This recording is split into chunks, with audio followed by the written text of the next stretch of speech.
वंदे मातरम। बंद कर दो भाई पीछे।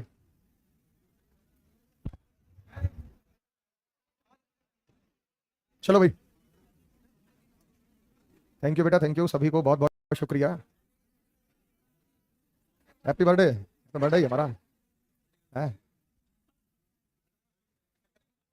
क्या? आज इससे पहले से जयदीप सर की थी, उससे पहले कौन सी क्लास थी? जयदीप सर की थी बस। 5 बैच था आपका। है बेटा। भंडारा तो वो भीड़ की वजह से है, समोसे मंगा देंगे बेटा। ठीक है। स्पेशल मंगवा के वो बनवा देंगे भंडारा, तो फिर भीड़ हो जाएगी, फिर वही नजरों में आएंगे। तो वो ऑनर भी मना कर रहे थे, हॉल वाले भी मना कर रहे थे कि यहाँ गैदरिंग मत करो, मत करो। वो फिर अलग से। आज ये थोड़ी बेटा सड़क के किनारे बिकते हैं, मंगाते हैं ऐसी चीजें नहीं है। मंगाएंगे ढंग से मंगाएंगे।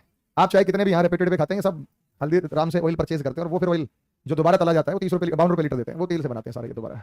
ठीक है। तो वो बनवाएंगे, स्पेशल ऑर्डर पे होगा बेटा। डिजाइनर समोसा होगा, ऐसा थोड़ी होगा। तुम यहाँ 2 खाओगे, वो एक ही भरपूर होगा। ठीक है। और वो हाइजेनिक होगा। यहाँ से काफी दूर है, करीब 60-70 किलोमीटर से आएगा, वो कैब कर देगा, कैब में रख के भिजवा देंगे।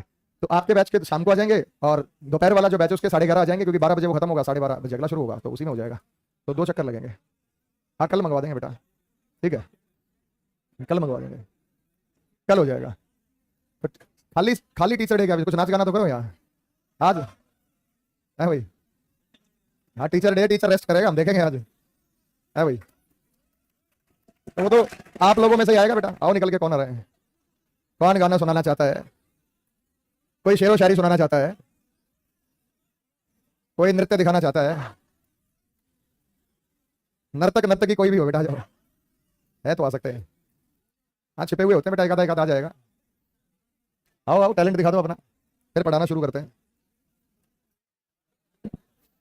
आओ भाई, कौन आना चाहता है? है बेटा। हाँ हाँ मैं साथ दे दूंगा, आओ तो सही। अरे मंच दे रहे हैं तुम्हें। मंच तो बड़ी मुश्किल से मिलता है भाई, आ जाओ। और रिकॉर्डेड भी हो रहा है साथ साथ, बाकी बैच वाले भी देख लेंगे। जो छुट्टी पे हैं वो भी आनंद उठा लेंगे भाई। कोई नहीं है भाई, कोई गायक नहीं है यहाँ। कौन है गाना? आओ भाई, कौन आना चाहता है? मिनिस्टर तो कर ही देगा बेटा, मिनिस्टर क्या है। आओ बेटा, कौन आ रहा है? एक, कौन आ रहा है बेटा? आ जाओ। चल भाई आजा, इतनी ताली बजा दी तेरे लिए, आजा आजा आजा आजा।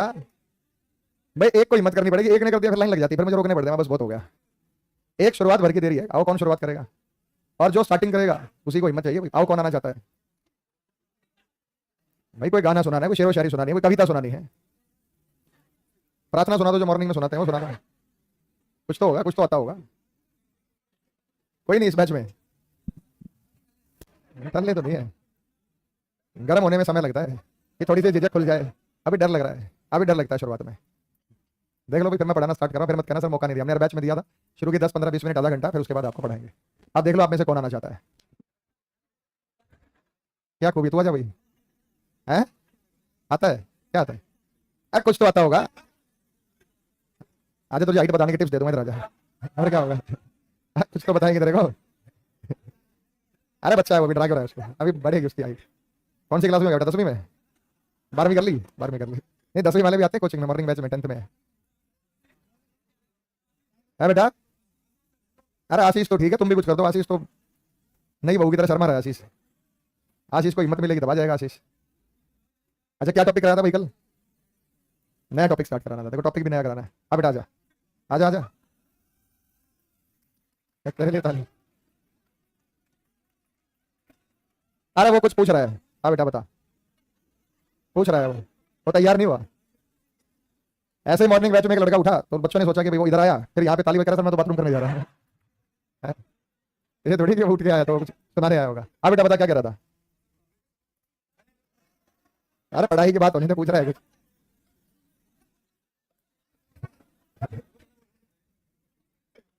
हाँ बेटा, आज पढ़ाई की बात करेगा तो पीट देंगे तेरे को ये। देखो, देखो किसी की हिम्मत बने तो बता देना बेटा। और मैं तो सुनाता ही रहूंगा, मैं कहाँ जा रहा हूँ बेटा। बच्चों के अंदर भी तो कोई कला होनी चाहिए ना, और वो कला है सभी में। शेरो शायरी की है।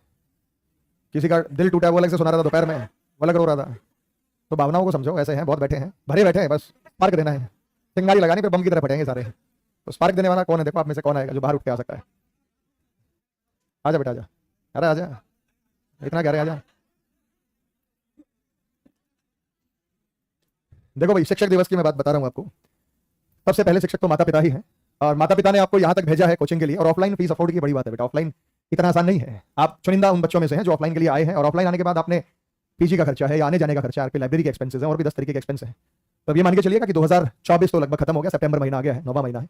2026 तक का लक्ष्य आपके पास है कि 2026 तक आपके पास कोई ना कोई गवर्नमेंट जॉब जरूर होनी चाहिए। छोटी बड़ी वो एक अलग चीज है, लेकिन एक सरकारी नौकरी आपके पास जरूर हो, ये चीज मायने रखती है। और मैं यही चाहूंगा कि भाई जितने भी बच्चे, खासकर ऑफलाइन में सिलेक्शन ज्यादा होते हैं क्योंकि ग्रुप स्टडी होता है, और आपका ठीक ठाक बैच, अच्छा बैच है, तो ग्रुप स्टडी कर रहे हैं। मैं कोई डाउट रह जाता तो हो सकता है आपस में डिस्कस कर लेते हो, मुझ तक नहीं पहुंचते हैं, या मुझसे भी आप पूछ लेते होंगे। तो ये बड़ा कीमती समय भाई, और ये समय लौट कर दोबारा नहीं आएगा।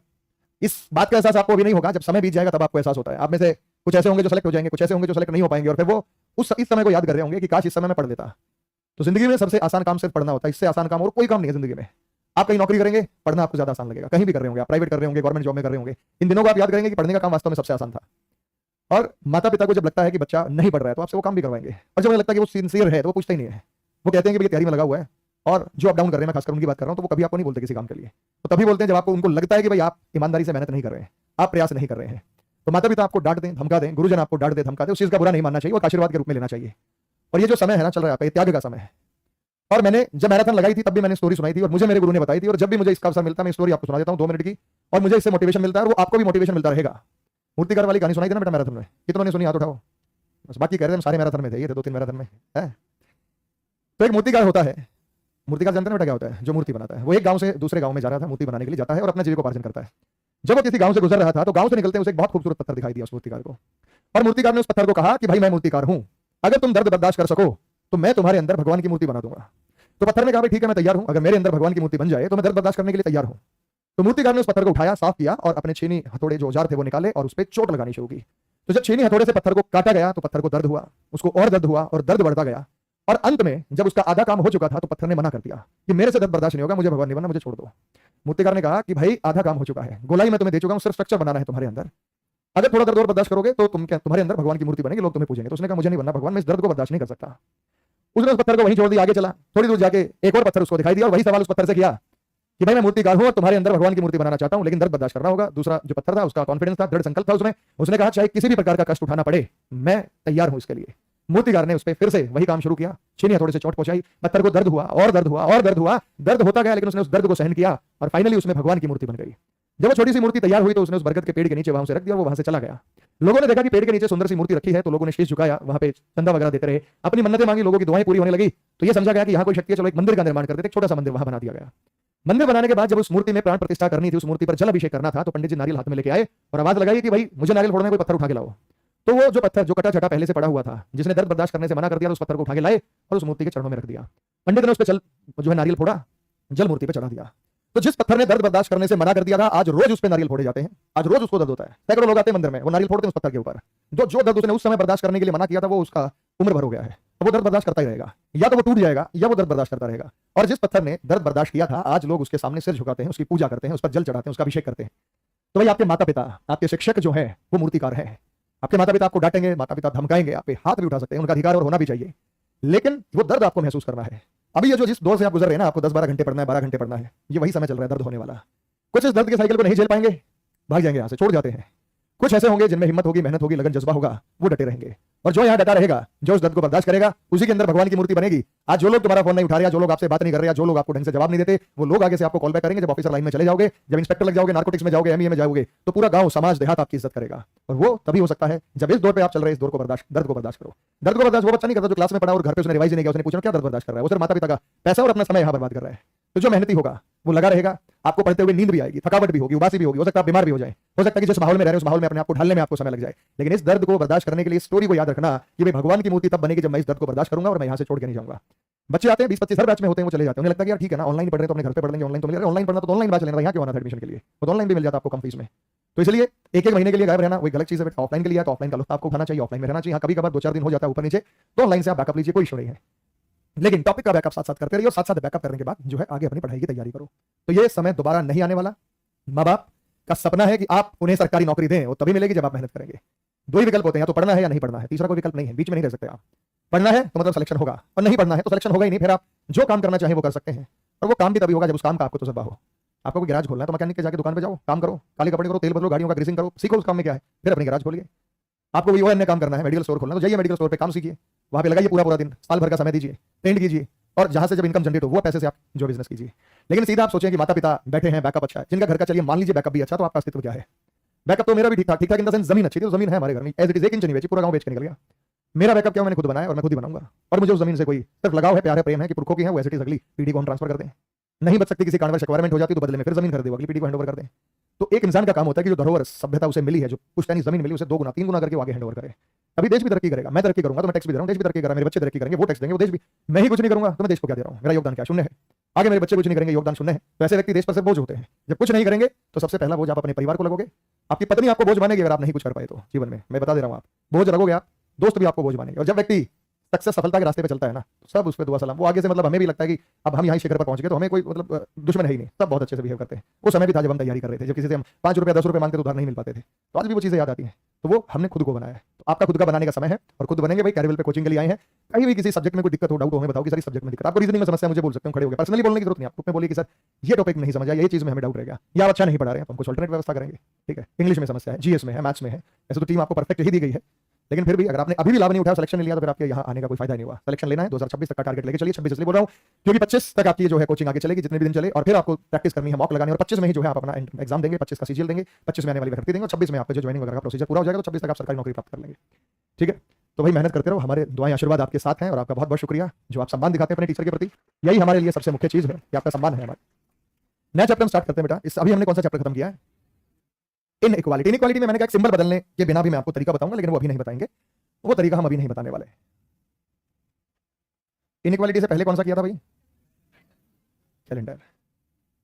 कैलेंडर से पहले है बेटा, सबका हुआ है वेन डायग्राम? सबका हो गया बेटा? ऐसा कोई जिसका ना हुआ हो, ऐसा है बेटा कोई? वेन डायग्राम से पहले नंबर रैंकिंग सभी का हो गया?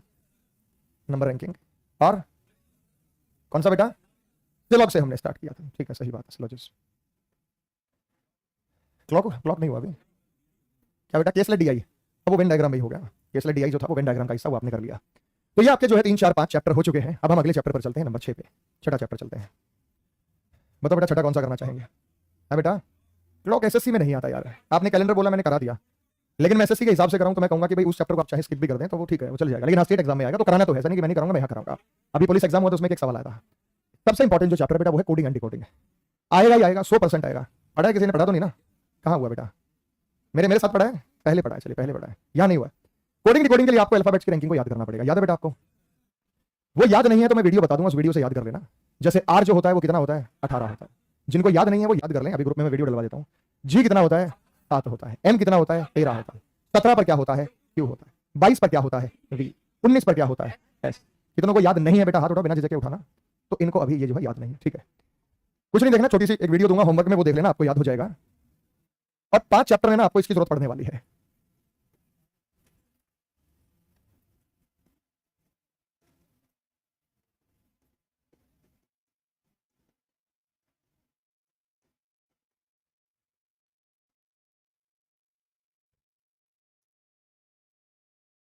ये रहा,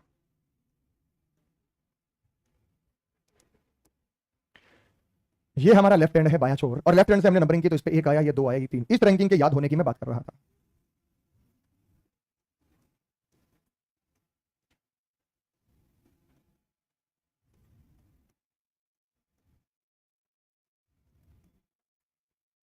ये है बेटा जो रैंकिंग आपको रैंडमली याद होनी चाहिए। R18 है, G7 है, U21 है, V22 है, M13 है, 17 पर Q है, 12 पर L है, 5 पर E है, 7 पर G है, 20 पर T है। ये आपको रैंडमली याद होना चाहिए। इसको फॉरवर्ड रैंकिंग नाम दिया जाता है। ये जो रैंकिंग है कौन सी है भैया? Forward ranking.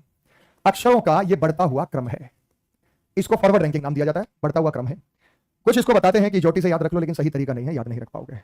इस ज्योति का मतलब ये 5 होता है, ये 10 होता है, तो ये 15, इस पर वैल्यू 20 जाती है, और यहां पर कितनी जाती है बेटा? 25। कि हमें रैंकिंग निकालनी है आर की, तो ओ के बाद पी, क्यू और आर। जब ओ 15 है, ई जे ओ 15 है, तो आर कितना होगा? 18। ऐसे आपको टाइम लगेगा, इतना टाइम नहीं होगा। ऐसे तो आप अपना समय खराब करेंगे, तो इतना समय आपके पास होगा नहीं। उसके बाद इजोटी नहीं है तो सिफ्लो एक्स को कर सकते हैं, C F I L O R U X. ये 3 3 की स्टॉपेज बना रखें। ये 3 होता है, ये 6 होता है, ये 9 होता है, ये 12 है, ये 15 है, ये 18 है, ये 21 है, और ये क्या है बेटा? 24 है। लेकिन मैं कहूंगा इससे भी आप याद नहीं कर पाएंगे। तो आप याद करने के लिए सीधा सा आपको क्या करना पड़ेगा? यूट्यूब बेटा सारे चलाते ही हैं, तो सबके मोबाइल में है। एक छोटी सी वीडियो देखनी, आधे घंटे की, फास्ट फॉरवर्ड करेंगे और जल्दी देख पाएंगे उसे। तो सिर्फ वो वीडियो आप देखें और वहां से जो है वो आपको रैंकिंग याद हो जाएगी। बंद कैसे हो रखा है?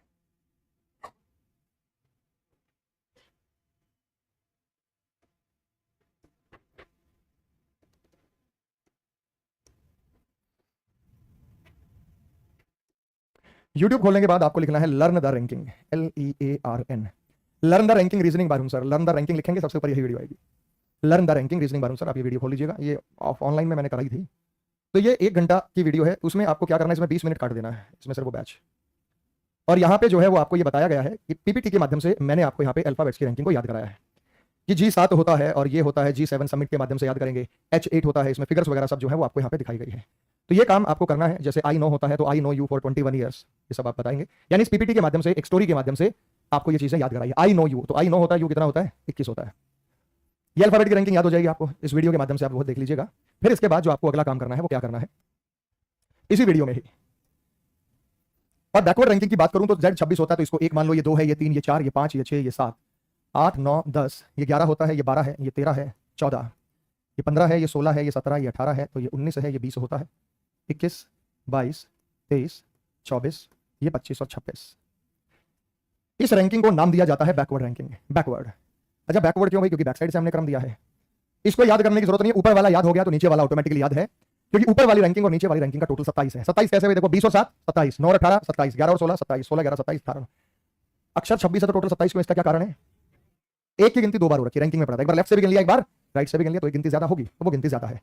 तो आप किसी भी स्थिति में देखेंगे कि अगर फॉरवर्ड रैंकिंग और बैकवर्ड रैंकिंग का टोटल, दोनों का टोटल करें तो टोटल कितना बैठ रहा है बेटा? 27।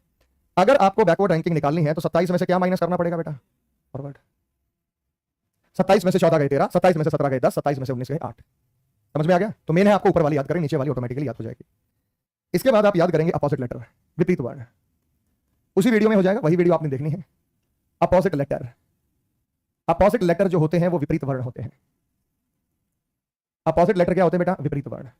विपरीत वर्ण का मतलब होता है जैसे ए पहला अक्षर है तो आखिरी अक्षर कौन सा है? इनको अपोजिट बोला जाता है। पहला अक्षर ए है तो आखिरी जेड है, ये अपोजिट हो गए। दूसरा अक्षर बी है तो आखिरी कौन सा है बेटा? वाई। तीसरा सी है तो लास्ट से थर्ड कौन सा है? एक्स। फिर डी है तो कौन सा है? डब्ल्यू।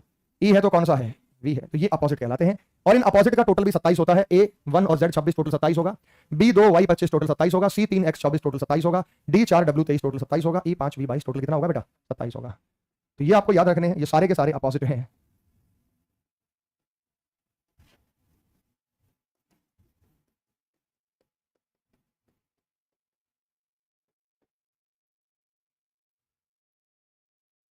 समझ गए भाई? उसी वीडियो में हो जाएगा। तो आज आपका होमवर्क ये वीडियो देखनी, क्योंकि ये याद नहीं हुआ फिर आपको समझ नहीं आएगा। कोडिंग डिकोडिंग रैंकिंग का ही, और वो 100% याद होगा जब आप सिर्फ उस वीडियो को देख लेंगे। देख लो बेटा एक बार यूट्यूब पे, फिर कहो सर हमें वीडियो नहीं मिली। मिलेगी सबको? यूट्यूब पे लिखना लर्न द रैंकिंग रीजनिंग बारूम सर, सबसे ऊपर वीडियो आ जाएगी, फास्ट फॉरवर्ड कर लेना। यही वीडियो आपको देखनी, जिनको याद नहीं है वो याद करके आएंगे इस वीडियो से। मैं आपके ग्रुप में भी उसका लिंक शेयर करवा देता हूँ, आप वाले बैच में।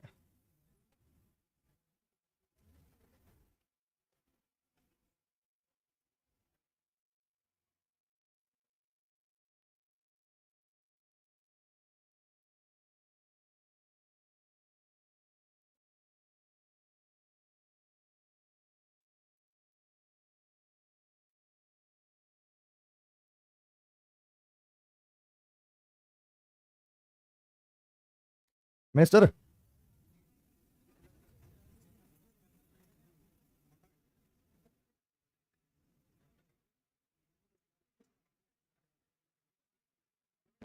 प्राइम मिनिस्टर नहीं है क्या यहाँ?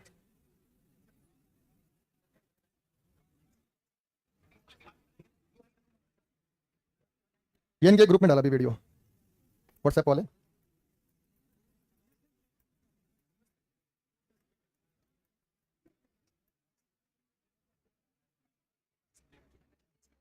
ठीक है,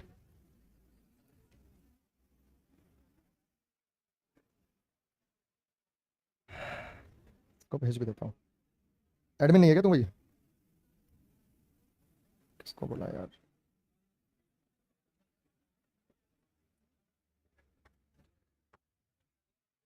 चलो भाई, अब हम बात करते हैं कोडिंग डिकोडिंग। डाल दिया? मिल गई बेटा सबको? ठीक है, 20-25 मिनट स्किप करके जैसे याद करवा रखा है उस वीडियो को आप देख लीजिएगा। इसमें सबसे पहला टाइप करना टाइप नंबर 1। सबसे पहला टाइप करना type number 1, coding by interchanging the position of alphabet, अक्षरों के क्रम को बदलकर कोड करना। Coding by interchanging the position of alphabet. इसमें टाइप वाइज कॉन्सेप्ट समझा जाएगा। इसमें ऐसा नहीं कि पहले आपको कॉन्सेप्ट बताएं, टाइप वाइज होगा कॉन्सेप्ट। अक्षरों के क्रम को बदलकर कोड करना। अक्षरों के क्रम को बदलकर कोड करना। अक्षरों के क्रम को बदलकर कोड करना, इसका क्या मतलब है भाई? इस चैप्टर का नाम कोडिंग डिकोडिंग इसलिए है क्योंकि यहां पे हमें कोड दिया जाएगा और उस कोड को हमें डिकोड करना है, तोड़ना है और फिर एक नया कोड बनाना है। यानी पहले कोड को करेंगे डिकोड और तोड़ते हुए फिर एक नया कोड बनाएंगे, कोडिंग और डिकोडिंग। क्वेश्चन कैसे देगा? क्वेश्चन में ऐसे देगा कि यदि फोरेंसिक का कोड है तो इलेक्ट्रिसिटी का कोड क्या होगा? तो बहुत सिंपल सवाल है भाई, देखते ही पता लग गया होगा आपको। आपने कहा कि सर इसे उल्टा लिख दिया, तो टाइप नंबर 1 में क्या लिखा है? अक्षरों के क्रम को बदल देगा, आगे पीछे कर देगा, उल्टा कर देगा, दो आगे ले आया, दो पीछे ले आया। तो इसकी पहचान यही है कि जो अक्षर लेफ्ट में आएंगे वही राइट में आएंगे, सिर्फ उनके सीक्वेंस में कोई ना कोई बदलाव होगा। तो ये था अक्षरों के क्रम को बदलकर कोड करना, या अक्षरों का क्रम बदल दिया गया है। मैंने कहा कि भी ट्रॉफी का कोड है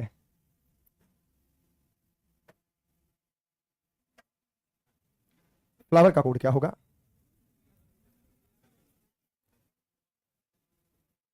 कंप्यूटर का कोड है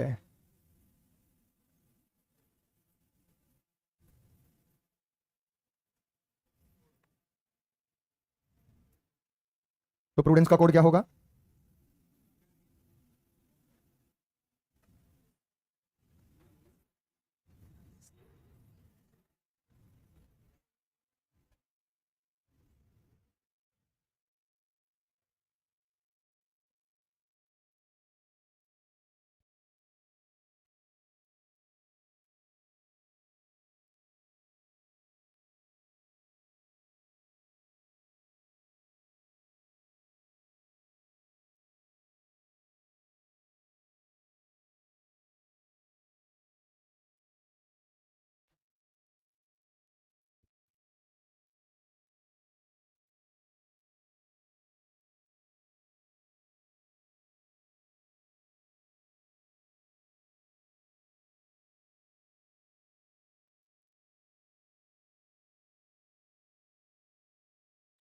इधर एनटी है बेटा, क्योंकि टी तो होगा ना, नया नया अक्षर तो कोई डाला ही नहीं हमने।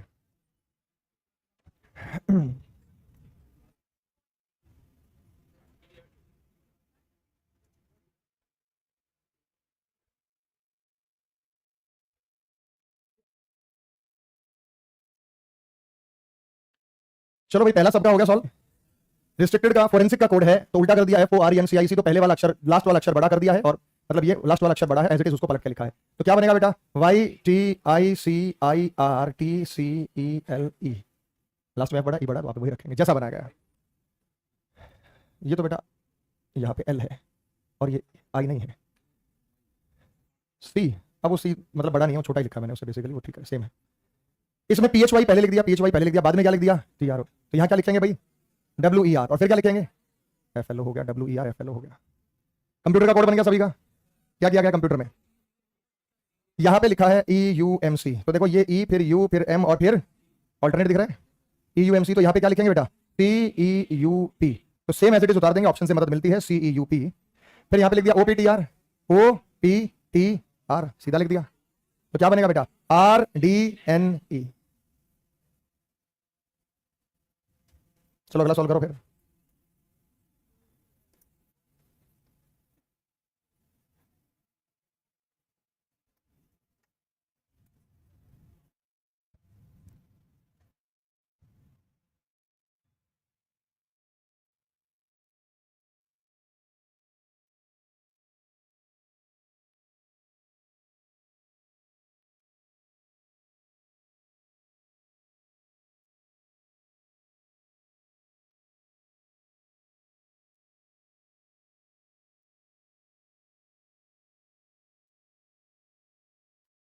अब इसमें किसी को समस्या नहीं है, समस्या वहां है कि यहाँ पे 2 ही आ गए, हमें नहीं पता कौन सा पहले लिखा है।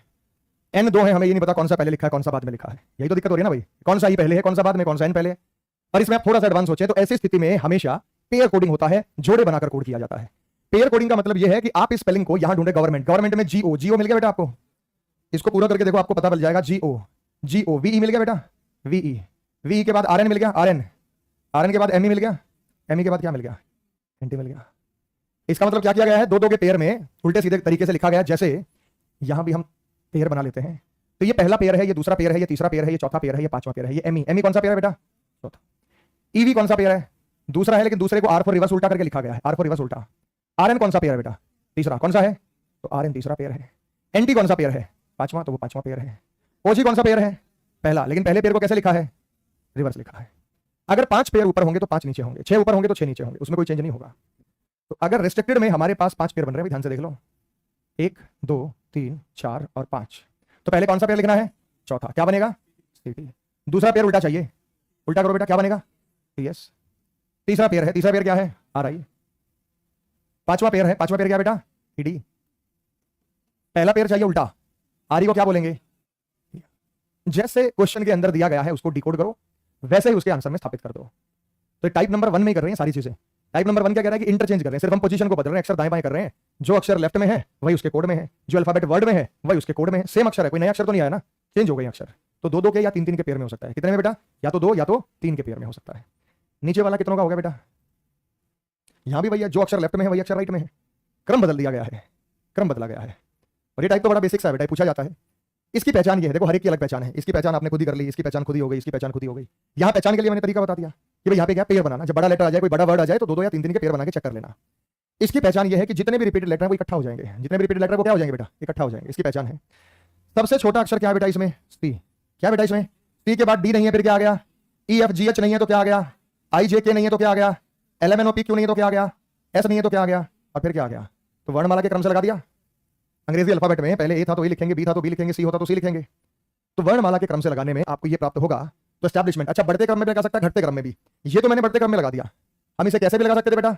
घटते क्रम में उल्टा करके लिख देता, ये Y T T R L I I उल्टा करके लिख देता। इसे दोनों ही क्रम आ सकते हैं। दोनों की पहचान यही है कि रिपीटेड लेटर इकट्ठा हो जाएंगे। तो जब पेपर में सवाल के अंदर रिपीटेड लेटर एक साथ आ जाए तो समझ जाना यही टाइप है।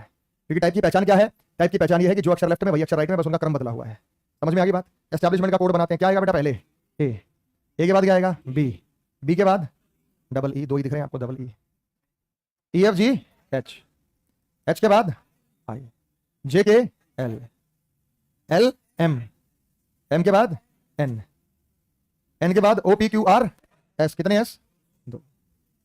और फिर उसके बाद वो तो ऑप्शन से जल्दी चेक हो जाता है, जिस ऑप्शन में बढ़ते क्रम में दिखाई दे वही आंसर होगा। समझ में आ गई? पहला टाइप सिर्फ इंटरचेंज करना है, यहाँ रैंकिंग का तो कोई यूज ही नहीं है। यहाँ तो सिर्फ आपको क्या करना है बेटा? अक्षरों को बदलना है। अक्षरों को क्या करना है बेटा? इंटरचेंज करना है। क्लियर होगी बात? एक और सवाल मैं आपको दे रहा हूं, जैसे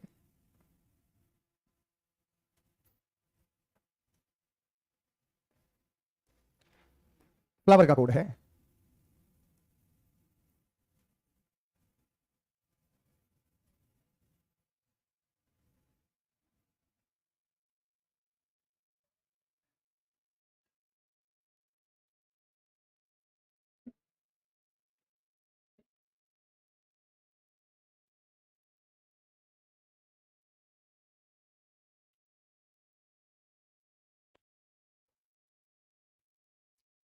इस टाइप की पहचान ये है कि कुछ अक्षर तो गायब हो जाएंगे और कुछ अक्षर रिपीट हो जाएंगे। कुछ अक्षर क्या हो गए बेटा? गायब। कुछ अक्षर क्या हो गए? जैसे एल हमारे पास 1 था, 3 हो गए। ओ हमारे पास 1 था, कितने हो गए? 6 अक्षर फ्लावर में, 6 अक्षर का ही कोड है। ऐसी स्थिति में 6 अक्षर फ्लावर में 7 अक्षर का कोड दे सकता है, 5 का दे सकता है, 8 अक्षर का दे सकता है। पहचान फिर भी यही रहेगी, कुछ अक्षर गायब, कुछ अक्षर क्या हो जाएंगे? नहीं, रिपीट हो जाएंगे। नया कोई अक्षर नहीं है, नया कोई अक्षर नहीं है। क्या है भाई इसमें? क्या किया गया बताओ?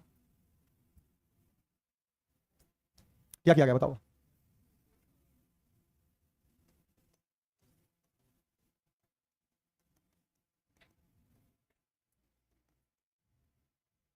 टाइप बहुत आसान है। टाइप का नाम है अक्षरों को छोड़कर कोड बनाना। पहली टाइप का सब टाइप है अक्षरों को छोड़कर कोड बनाना। अब अक्षरों को छोड़कर कोड बनाने से मतलब क्या है? हमारे पास फ्लावर शब्द था, तो इसका कोड कैसे बना? तो समझिएगा ध्यान से। सबसे पहले मैंने एक अक्षर एफ को छोड़ दिया, तो मेरे हिस्से में क्या आया भाई? एफ को छोड़ देंगे तो क्या आएगा? एल के बाद मैंने 2 को छोड़ दिया, 2 को छोड़ दिया तो क्या आया? ई। क्या है बेटा? ई आ गया, ये एल ई आ गया। ई के बाद हमने 3 को छोड़ दिया, ई के बाद 3 को छोड़ो, 1 छोड़ दिया, दूसरा छोड़ दिया, तीसरा छोड़ दिया, चौथा क्या है बेटा? ओ। तो ये आ गया हमारे पास एल ई ओ। तो ये आ गया हमारे पास एल ई ओ। ओ के बाद हमें 4 अक्षर छोड़ने हैं, 4 छोड़ते हैं, 1 छोड़ दिया, 2 छोड़ दिया, 3 छोड़ दिए, 4 छोड़ दिए, क्या आया? एल के बाद मुझे 5 छोड़ने हैं, 1 2 3 4 5, इनको छोड़ दिया, वापस क्या आया? एल के बाद मुझे 6 छोड़ने हैं, 1 2 3 4 5 6, क्या आ गया? तो ये कोड बन गया इसका। 6 अक्षर थे तो 6 अक्षरों को छोड़ दिया, अगर इसके कोड में 4 अक्षर होते तो 4 को छोड़ देते, 5 होते 5 को छोड़ देते। ऐसे भी कर सकता है कि फ्लावर का कोड 8 अक्षरों का बना सकता है। 8 अक्षरों का कैसे बनेगा भाई? 8 अक्षर तक छोड़ता चला जाएगा, ये रिपीट होते रहेंगे ना, तो इनमें रिपीटेशन बढ़ जाएगा। अगर हमें डस्ट का कोड बनाना है तो पहले हमने डी को छोड़ दिया, क्या हिस्से में आया भाई? यू के बाद 2 अक्षरों को छोड़ दो, 1 और 2, फिर क्या आया? डी। डी के बाद 3 को छोड़ दो, 1 2 3, वापस क्या आया? अब डी के बाद 4 को छोड़ दो, 1 2 3 4, क्या आया? U D D you code हो गया इसका। तो कुछ अक्षर गायब, कुछ अक्षर रिपीट। समझ में आ गया? सटीक पहचान है इसकी। आगे आओ भाई, मार्क में एम को छोड़ के क्या आया मेरे भाई? ए के बाद 2 छोड़ गए, एम के बाद 3 छोड़ गए और फिर छोड़ गए, तो ए एम एम ए बन गया। क्लॉथ में 5 अक्षर है तो 5 अक्षर का कोड बनेगा, 5 अक्षर तक छोड़ बना बेटा। क्लॉथ का कोड बनाओ, क्या बना? और डस्टर का कोड बनाओ, क्या बना? होराइजन का कोड बनाओ, क्या बना?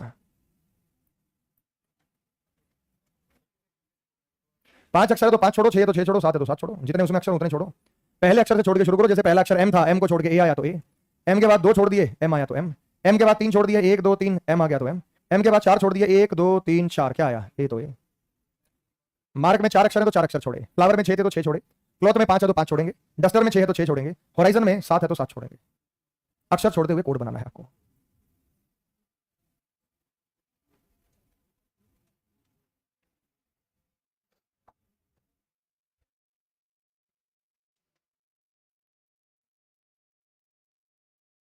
बन गया बेटा?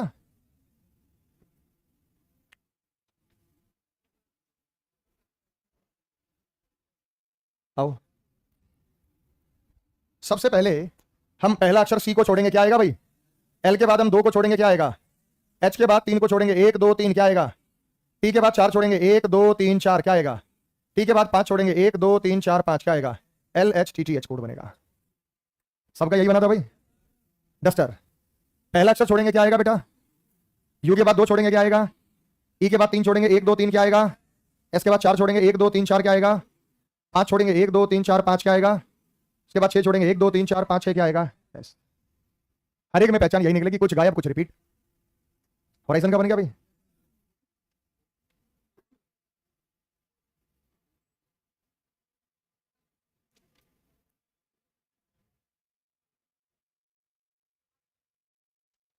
चलो भाई, अगर हमने एक अक्षर छोड़ा तो क्या आया? ओ के बाद 2 छोड़े तो जेड के बाद 3 छोड़ दें, 1 2 3, क्या आएगा? ओ के बाद 4 छोड़ दें, 1 2 3 4, क्या आएगा? एन के बाद 5 छोड़ दें, 1 2 3 4 5, क्या आया? ओ के बाद 6 छोड़ दें, 1 2 3 4 5 6, क्या आया? और 7 छोड़ेंगे तो O Z O N O O N. और ऐसे ही मिलती जुलती चीजें विकल्प में दिखाई देगी, जहां से आप चूज कर सकते हैं। समझ में आया भाई? तो अगर सिर्फ अक्षरों को चेंज करके कोड बनाना है ना, तो ये टाइप से वो कोड बना सकता है। और एक बार हमने वो कोड देख लिया तो वो क्लिक करेगा, आपको पहचान याद आएगी भाई, कुछ अक्षर रिपीट हो रहे हैं, कुछ अक्षर जो है वो गायब हो रहे हैं। पीछे वाले टाइप आप देखेंगे तो आप कहेंगे सारे के सारे टाइप वही है, मतलब सारे जो लेफ्ट में था वही राइट में, जो लेफ्ट में वही राइट में, जो लेफ्ट में वही राइट में, बस सीक्वेंस बदला है। अगर सीक्वेंस इस तरीके से बदला जा सकता है, ये तरीका है बेटा सीक्वेंस बदलने का। बात समझ में आ गई? नेक्स्ट आगे चलते हैं। अगला टाइप है कोडिंग बाय एडिशन, अक्षरों को जोड़कर कोड बनाना। अगला टाइप है मेरे भाई कोडिंग बाय एडिशन, अक्षरों को जोड़कर कोड बनाना, संख्याओं को जोड़कर कोड बनाना।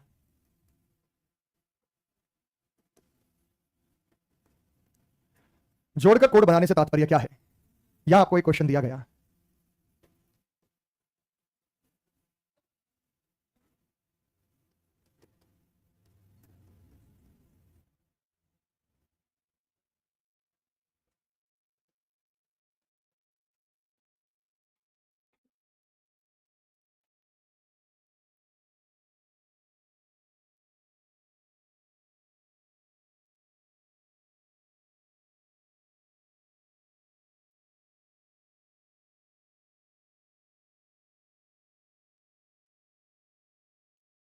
यहां पे अक्षर नहीं आ सकते। अब आपने तो देख लिया बेटा क्या किया गया है, अगला अक्षर लिख दिया है, +1 है, अगला अक्षर लिख दिया। ये तो कुछ है नहीं बेटा, एम से अगला क्या होता है, यू से अगला क्या होता है, एस से अगला, टी से अगला, एक जोड़ा गया है। एक जोड़ने का तात्पर्य यह है, जब आपको रैंकिंग याद होगी कल, तो एम कितना होता है और एन कितना होता है, तो कितना जोड़ दिया, यू कितना होता है और वी कितना होता है, कितना जोड़ दिया, एस कितना होता है, टी कितना होता है, एक जोड़ दिया, बन जाएगा कोड, कोई समस्या नहीं। पहला काम यही देखते हैं कि भाई कितना जोड़ा है कितना घटाया, सबसे पहला काम कोडिंग डिकोडिंग में यही होता है। ये डिवाइड के कोड में क्या किया गया बेटा, ये 4 होता है, ये 5 होता है, कितना जोड़ दिया, आई 9 होता है, के 11 होता है, कितना जोड़ दिया, वी 22 होता है, वाई 25 होता है, कितना जोड़ दिया, 3। आई 9 होता है, एम 13 होता है, कितना जोड़ दिया, 4। डी 4 होता है और ये 9 होता है, कितना जोड़ दिया, 5। ये 5 होता है, ये 11 होता है, कितना जोड़ दिया। ये पता तो तभी चलेगा ना जब रैंकिंग याद होगी आपको। जो मैंने होमवर्क दिया वो रैंकिंग आपको याद होगी तो फटाफट से आप देख लेंगे भाई इनमें कुछ ना कुछ जोड़ा गया, फिंगर्स पे नहीं कर सकते आप। तो 1 2 3 4 5 6 जोड़ा गया है। स्टार लिंक में हमें एक जोड़ेंगे, एक जोड़ेंगे तो क्या आएगा भाई, एस में एक जोड़ेंगे क्या आएगा, टी में 2 जोड़ेंगे क्या आएगा, वी। ए में 3 जोड़ेंगे क्या आएगा, डी। 1 और 3 4 डी होता है। आर में 4 जोड़ेंगे, 18 और 4 22, 22 पर क्या होता है, वी। एल में 5 जोड़ेंगे, 12 और 5 17। आई 9 होता है, 9 और 5 14, 5 नहीं 6 जोड़ेंगे, 9 6 15 क्या आएगा बेटा, ओ। इसमें 14 में 7 जोड़ेंगे, 21 21 पर क्या आएगा, ये 11 में 8 जोड़ेंगे, 19 पर क्या होगा, ऐसा। लेकिन तभी जल्दी कर पाओगे जब आपको जोड़ना आ जाएगा। जोड़ना तब आएगा जब आपको रैंकिंग याद होगी। रैंकिंग टिप्स पर होगी, उस वीडियो से हो जाएगी। और वीडियो देख लेने के बाद एक पैराग्राफ उठाना अंग्रेजी का, जैसे मान लीजिए आपने वीडियो देख ली, आपने अंग्रेजी का कोई भी पैराग्राफ उठा लिया, जैसे मान लो यही पैराग्राफ है, तो आपको ऐसे बोलना है कि 12 9 22 5 14 5 23 2 1 20 3 8 12 5 1 18 14 20 8 5 18 1 14। इस तरीके से जब आपको रैंकिंग याद होगी तो स्पीड से आपको क्लिक कर रही होगी रैंकिंग। हर एक लेटर की ranking fraction of A second में क्लिक करेगी आपको। सारे वर्ड उसमें आए होंगे। पैराग्राफ लेना अंग्रेजी न्यूज़पेपर का, किताब का, बुक का, अंग्रेजी में जो लिखा हो, और उस वीडियो को देखने के बाद 5 7 बार उसको रीड कर देना। आपकी स्पीड जबरदस्त हो जाएगी तो आप फटाफट उसे क्लिक कर रहे होंगे। बात समझ में आ गई? तो पहले वीडियो देखनी है और उसके बाद जो है अल्फाबेट्स की रैंकिंग को आपको या कहीं भी लिखा हुआ है या इस तरीके से आप पढ़ सकते हैं तो इनके आप बना लो, या अपनी बुक में आपके पास है वहां से आप बना सकते हैं। चलिए, तो जोड़ना और घटाना, मैं अभी जोड़ना करा ही नहीं रहा बेटा, अभी फायदा ही नहीं है। जैसे मान लीजिए वाई, वाई में 15 जोड़ना है, क्या आएगा भाई,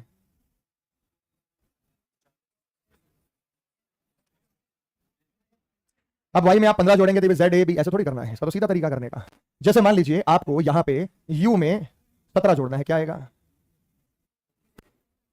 तो पहली बात तो जब रैंकिंग याद हो जाएगी आपको, उसी के बाद इस टाइप को स्टार्ट कराने का फायदा। अभी तो जस्ट मैंने एक इंट्रोडक्शन दिया है कि भाई ये जोड़ रहे हैं, ये घटा रहे हैं, यहां जुड़ेगा भी, यहां घटेगा भी। जैसे मान लीजिए मैंने कहा कि सी में से 15 घटा दो, क्या आएगा भाई, वाई 26, वाई 25 होता है, जेड 26, 27 पर ए, 28 पर बी, 29 पर सी, 30 पर डी, चलता जाता है। इस चक्र को आपको नहीं रोकना। अगर 26 पर जेड है तो 27 पर क्या लेना है आपको, ए, 28 पर क्या लेना है, बी, 29 पर क्या लेना है, सी, 30 पर क्या होगा, डी, चलता जाएगा। रैंकिंग अलॉट हो जाएगी। लेकिन पहला काम बेटा, जिसको भी रैंकिंग याद नहीं है, क्योंकि हो सकता है कल भी मेरी क्लास हो, कल जदीप सर नहीं लेंगे तो मैं क्लास ले लूंगा, वो रैंकिंग नहीं है तो पैर में तो है शायद मेरी, वो रैंकिंग जरूर याद करना, क्योंकि रैंकिंग को पढ़ने के बाद तो फायदा। मतलब कल मेरी ऑफलाइन में है, चाहे मॉर्निंग आफ्टरनून में है या आपके में है, ये मैसेज आया था ऑफलाइन में रहेगी, तो रैंकिंग आपको जरूर याद होनी चाहिए। बात समझ में आ गई? जब रैंकिंग याद होगी तो आगे आने वाले टाइप्स को मैं जल्दी जल्दी कराऊंगा। अभी मैं कराने का फायदा नहीं उस चीज का, पहले आपको रैंकिंग याद करके आनी है। और मैंने वीडियो बता दिया, दिखा दिया, ग्रुप में डलवा दिया है। घर जाते हुए, बस में, मेट्रो में, खाना खाते हुए, पार्क में घूमते हुए सिर्फ लीड लगाना, वीडियो देख लेना, सुनना है उसको, वो याद हो जाएगा उससे। ठीक है, वो पहाड़े भी याद नहीं होते तो कुछ ऐसे कोई वीडियो बना दूंगा जिससे आपको पहाड़े याद हो जाए या स्क्वायर क्यूब याद हो जाए आपको। तो हमारा जो नंबर 6 चैप्टर चालू हुआ है वो है कोडिंग डिकोडिंग। अभी हमने स्टार्ट किया इसे।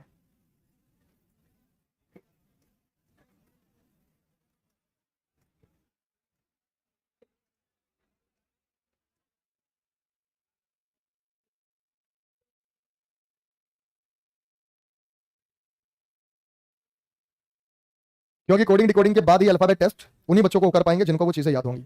5 चैप्टर में जरूरत पड़ेगी इनकी। अल्फाबेट टेस्ट में पड़ेगी, नंबर सीरीज में, अल्फाबेट सीरीज में पड़ेगी, क्लासिफिकेशन में और एनालॉजी में, वहां आपको रैंकिंग की आवश्यकता है। ठीक है बेटा, चलिए, थैंक यू।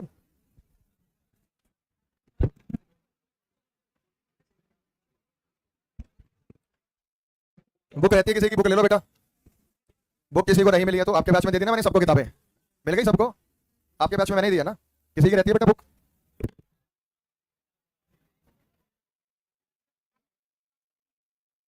वीडियो अच्छा अपलोड नहीं है, अच्छा बैच में करा देंगे आपको। अरे मिनिस्टर, जो पहला बैच है ना उसमें से वेन डायग्राम से मैंने सोल्यूशन पढ़ा रखा है, वो इस बैच में अपलोड करवा दें ऑनलाइन पे। वहां से दिखानी है, वेन डायग्राम वाली इनके बैच में डाल ला किताब भेजो। वो क्या बेटा 8,000 बाकी का पैसे बाकी भर दिया भाई जो ऑफलाइन